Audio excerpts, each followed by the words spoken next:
नमस्कार, मैं सोनल गुप्ता, सहायक आचार्य एमएसटी कॉलेज भरतपुर। आज हम हमारे इस व्याख्यान में अध्ययन करेंगे गद्य कवि दंडी का। लेकिन इससे पूर्व हम गद्य क्या है उसके स्वरूप पर प्रकाश डालते हैं। सामान्यतः ये कहा जाता है कि पद्य की अपेक्षा गद्य शैली भाव प्रकाशन की सर्वोत्कृष्ट शैली है। विद्वानों का कथन है, गद्य कविनाम निक्षम वदंती, अर्थात गद्य ही कवियों की विद्वता की कसौटी है।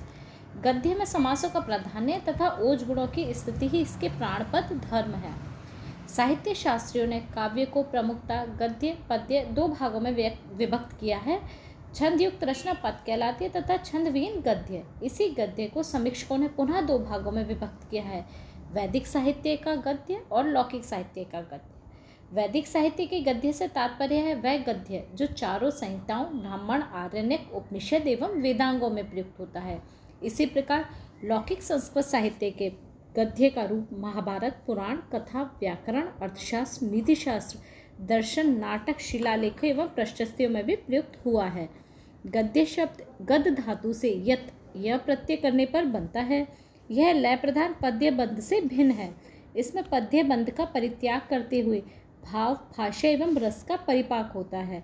आचार्य दंडी ने आपदः पद संतानो गद्यम कहकर गद्य का स्वरूप प्रतिपादित किया है, अर्थात जहाँ पादों या चरणों का विभाजन नहीं होता उसे गद्य कहते हैं। कृष्ण यजुर्वेद में गद्य का लक्षण देते हुए कहा गया है, जहाँ अक्षरों का निश्चित विधान नहीं होता वह गद्य कहलाता है। अतएव उपर्युक्त लक्षणों के आधार पर कहा जा सकता है कि छंदविहीन, लय रहित, ज्ञेयता शून्य रचना गद्य है।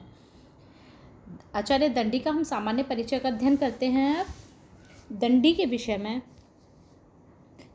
विषय में भी अन्य कवियों की भांति तथ्यपरक सामग्री नहीं मिलती। प्राय कवियों के संबंध में अंतः साक्ष्यों के आधार पर संक्षेप में जानकारी मिलती है। दंडी के विषय में भी जो कुछ जीवन चरित्र संबंधी सामग्री मिलती है उसका आधार अवंती सुंदरी कथा है।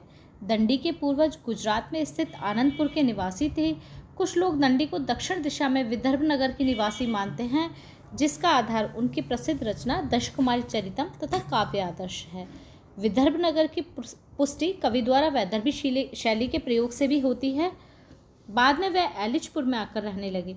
दंडी किराता अर्जुनीय महाकाव्य के रचयिता भारवी के प्रपौत्र थे। दंडी के पिता का नाम वीरदत्त तथा माता का नाम गौरी था। बाल्यावस्था में ही इनके माता पिता का वरद हस्त इनसे उठ गया। फलतः इनका जीवन अधिक सुखमय और लाड प्यार में व्यतीत नहीं हुआ। निराश्रय रहते हुए कांची में उपस्थित विप्लव से खिन्न होकर दंडी आत्मरक्षार्थ वहाँ से भागे। बहुत समय तक वे इधर उधर घूमते हुए उच्च शिक्षा प्राप्ति में लगे रहे। जब राजा नरसिंह वर्मा प्रथम ने पुनः कांची पर अधिकार कर लिया तब पल्लव नरेश की सभा में सम्मिलित हो गए और वहीं उन्होंने अवंती सुंदरी कथा ग्रंथ की रचना की।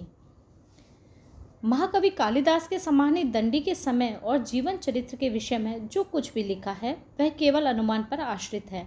इनके स्थिति काल के संबंध में विद्वानों के तीन मत प्रचलित हैं। कुछ विद्वान उनका समय ईसा की 5वीं शताब्दी मानते हैं, कुछ 7वीं, कुछ 8वीं शताब्दी मानते हैं। दंडी के ग्रंथ काव्य आदर्श में कालिदास के अभिज्ञान शाकुंतलम के मलिनमपि हिमांशु लक्ष्म तनोति श्लोक का वाक्यांश उद्धृत है। इससे सिद्ध होता है कि दंडी कवि कालिदास के उत्तरवर्ती हैं। ऐसा मानने वाले विद्वान कालिदास का समय ईसा की 4वीं शताब्दी मानते हैं। तदनुसार दंडी का समय ईसा की 5वीं शताब्दी सिद्ध होता है। कीत के अनुसार आचार्य भामा दंडी के परवर्ती हैं। भामा का समय 700 ईस्वी है। इस प्रकार कीत महोदय दंडी का समय भी ईसा की 7वीं शताब्दी सिद्ध करते हैं। दंडी ने स्वयं बाणभट्ट का उल्लेख किया है। बाणभट्ट महाराज हर्षवर्धन के समकालीन थे। हर्ष का राज्यकाल 606 ईस्वी से 648 ईस्वी तक रहा है। इसी आधार पर विद्वानों ने दंडी का समय ईसा की 7वीं शताब्दी का उत्तरार्ध और 8वीं शताब्दी का पूर्वार्ध माना है। संस्कृत साहित्य में ईसा की 6वीं और 7वीं शताब्दी का समय गद्य युग जाना जाता है। बाणभट्ट, सुबंधु इसी बीच में हुए होंगे। अतः तर्कपूर्ण विचार करने पर दंडी का समय 600 ईस्वी के आसपास सिद्ध होता है। कृतित्व संस्कृत साहित्य के इतिहास में दंडी के नाम से प्रचलित ग्रंथों की संख्या इस प्रकार गिनाई है: दशकुमार चरितम, काव्य आदर्श, अवंती सुंदरी कथा, छंदो विचिति, कला परिच्छेद, द्विसंधान काव्य, वृक्ष कटिक। कुछ विद्वान इसे भी दंडी की कृति सिद्ध करते हैं। लेकिन प्रचलित सूक्ति त्रयोदंडी प्रबंधाश्च त्रिषु लोकेषु विश्रुतः के आधार पर दंडी विरचित 3 ही ग्रंथ माने जाते हैं। उनमें से भी दश कुमार चरितम एवं काव्य आदर्श तो विश्व प्रसिद्ध रचनाएं हैं।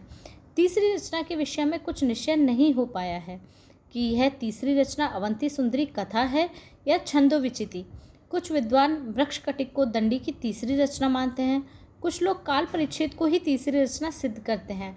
उक्त सूक्ति के अनुसार दंडी की 3 ही रचनाएं हैं, जिनमें अधिकतर विद्वान अवंती सुंदरी कथा को दंडी की तीसरी रचना मानते हैं।